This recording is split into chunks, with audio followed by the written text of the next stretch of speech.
Karakter introduction pertama akan saya mulai dari Haider. Haider adalah anggota ISR dan bertanggung jawab untuk memindahkan pengungsi dari kota yang terdampak infeksi ke negara lain. Para pengungsi pada insiden Pulau Norun adalah tanggung jawab dari tim ISR yang dilayani oleh Haider. Pada saat itu, banyak kamp pengungsi mulai melihat adanya penolakan pemindahan pengungsi, dan orang-orang ISR secara alami tidak ingin mengetahui alasannya. Setelah permintaan pasokan dari tim ISR ditolak oleh kamp pengungsi Pulau Norun, Kapten Lieberman memutuskan untuk menyesuaikan persediaan yang ada di dekatnya dan kemudian melanjutkan perjalanan ke lokasi berikutnya. Pada saat ini, pengungsi yang baru dipindahkan secara fisik mulai bermutasi. Bagian dalam kamp perlindungan North Island mulai diserang oleh orang-orang yang terinfeksi. Kapten Lieberman yang menerima sinyal bahaya dari kamp pengungsi North Island memutuskan untuk kembali demi menyelamatkan para pengungsi. Setibanya di North Island, mereka menemukan bahwa kamp perlindungan North Island telah dikunci dari dalam dan penjaga keamanan internal tidak merespon radio. Hal itu membuat tim ISR tidak bisa memasuki kamp pengungsian. Perangkat peledak milik tim ISR tidak mampu menghancurkan gerbang isolasi kamp pengungsian. Para pengungsi di pintu terdengar menangis dan menjerit. Tetapi Lieberman dan yang lainnya yang berada di luar pintu tidak bisa berbuat apa-apa. Kemudian Haider mengusulkan sebuah rencana. Masuk ke ruang dari saluran ventilasi untuk menyelamatkan para pengungsi yang masih bisa diselamatkan. Kedua, dua orang mengarahkan orang yang terinfeksi sebagai umpan, dan sisanya pergi melalui pipa pembuangan bersama para pengungsi. Ketiga, buka perangkat mandiri dari dalam, tinggalkan personel dan ledakan saluran pembuangan. Dan ini akan sepenuhnya menyegel orang yang terinfeksi di dalamnya. Keempat, dua orang di ruangan itu membuka pintu isolasi dari dalam dan mengisolasi ledakan penghancuran diri melalui pintu isolasi. Para pengungsi yang diselamatkan justru mengaitkan peristiwa penghancuran Pulau North Island dengan ISR, dan mereka kemudian menyerang tim ISR pada malam harinya. Di akhir, Kapten Lieberman memukul satu-satunya orang yang selamat dari Pulau North Island dalam konflik tersebut.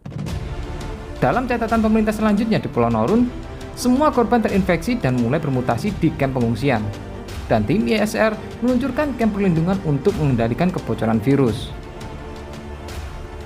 Berikutnya, setelah pembubaran ISR, Haider menarik diri dari pemerintah dan masuk ke pangkalan ARC. Dan setelah pembubaran pemerintah, Haider dipilih menjadi penjaga asosiasi teknologi ARC dan bertanggung jawab atas keamanan bersenjata pangkalan ARC. Hingga saat ini, belum ada terobosan dalam studi tentang virus. Ini memaksa para ahli teknologi memutuskan untuk mengubah ide mereka. Arc Science and Technology Association kemudian mengusulkan modifikasi genetika dalam hal teknologi, yang secara teoritis dapat secara mendasar menyelesaikan dampak virus pada manusia. Lalu diberi nama sandi Titan.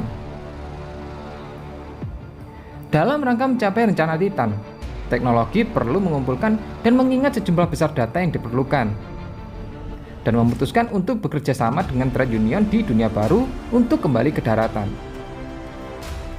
Haider bertanggung jawab atas keamanan para peneliti di dataran utama dengan dukungan proyek Titan dari Deng Xiyo. Setelah menerima dukungan dari Chamber of Commerce, akhirnya mereka datang ke Camp 101.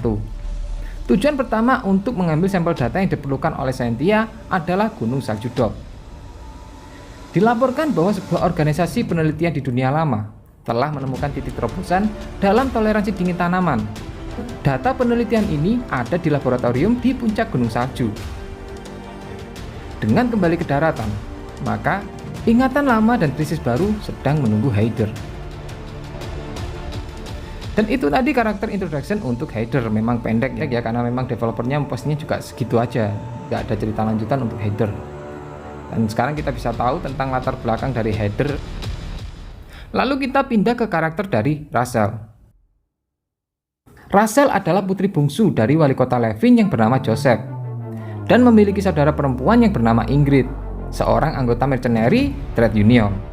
Selama Infected War, wali kota Levin menolak rencana pengendalian infeksi dari pemerintah, dan kedua pihak berada dalam jalan buntu ketika tentara bersiap untuk mengambil alih kota Levin.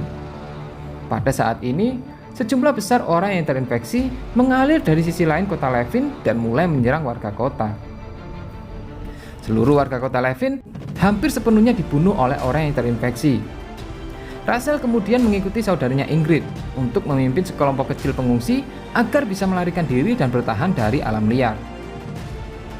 Karena Ingrid mengalami konflik dengan ayahnya Joseph, Ingrid tidak mau lagi menanyakan semua hal tentang kota Levin. Russell sendirilah yang kemudian memimpin pengungsi dari kota Levin dan menuju ke dalam camp 101. Setibanya di tempat camp 101, Russell bertemu dengan Fernando, seorang kapten kelima dari tim 5 karavan. Meskipun lelaki itu tampak berminyak dan cerdas, tapi sebenarnya dia adalah orang yang baik. Russell tidak merasa bahwa pekerjaan saat ini berbeda dari sebelumnya. Yang berhasil selamat dari camp 101 adalah harapan terakhir untuk kota Levin.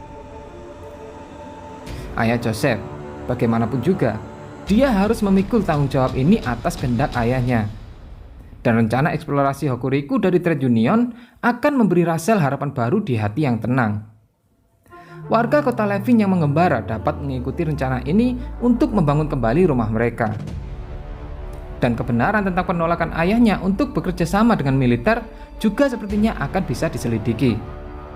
Bahkan, Russell yang sejak kecil tinggal di kota Levin relatif tidak akan asing tentang kota Levin. Dia tidak mungkin sesibuk sekarang. Karakter lembut dan baik hati membuatnya tak bisa mengabaikan warga Levin ini. Dia selalu merasa harus melakukan sesuatu.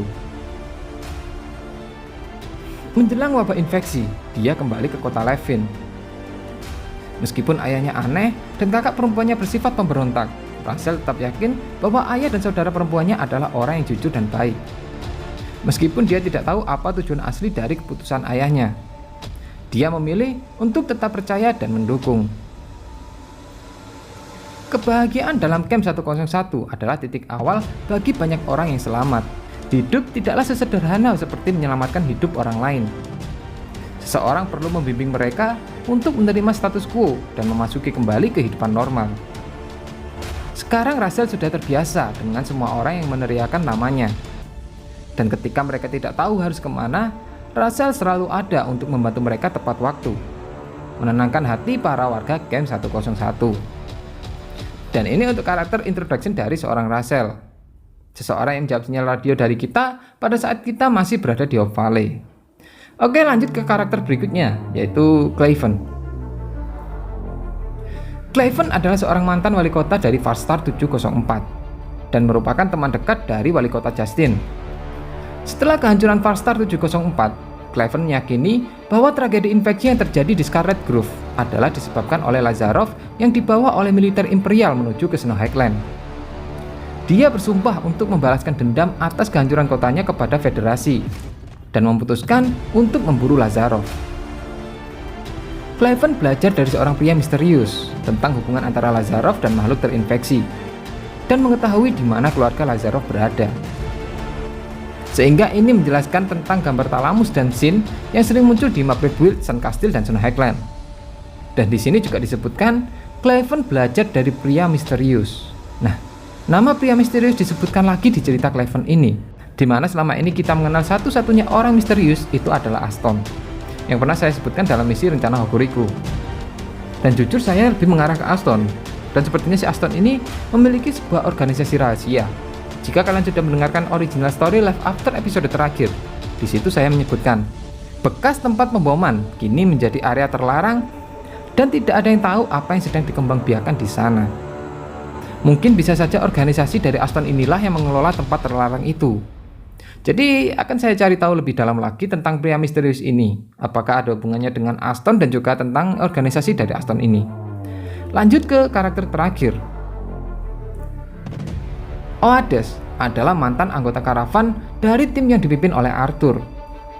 Dia menyaksikan sendiri saat anggota tim karavan yang lainnya mulai digigit oleh para makhluk infeksi.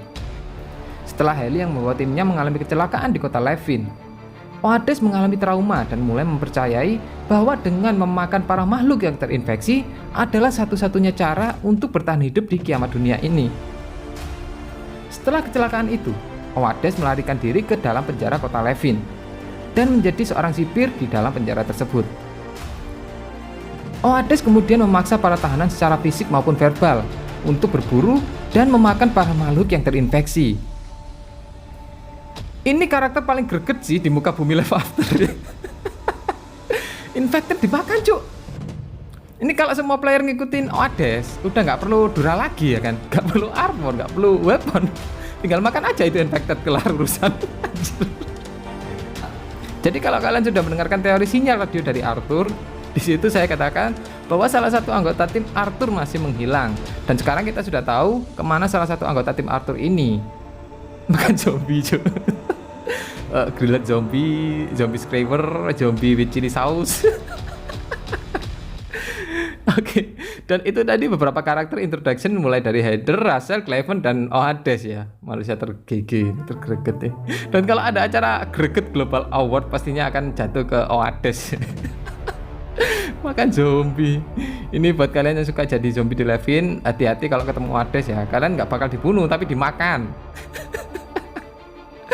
Oke, buat teman-teman yang baru mampir ke channel ini dan suka dengan story-story yang ada di game ini, silahkan berlangganan dengan mengklik tombol subscribe dan nyalakan lonceng notifikasinya. Karena pastinya saya akan upload story-story yang lain yang saya temukan di game ini untuk kedepannya.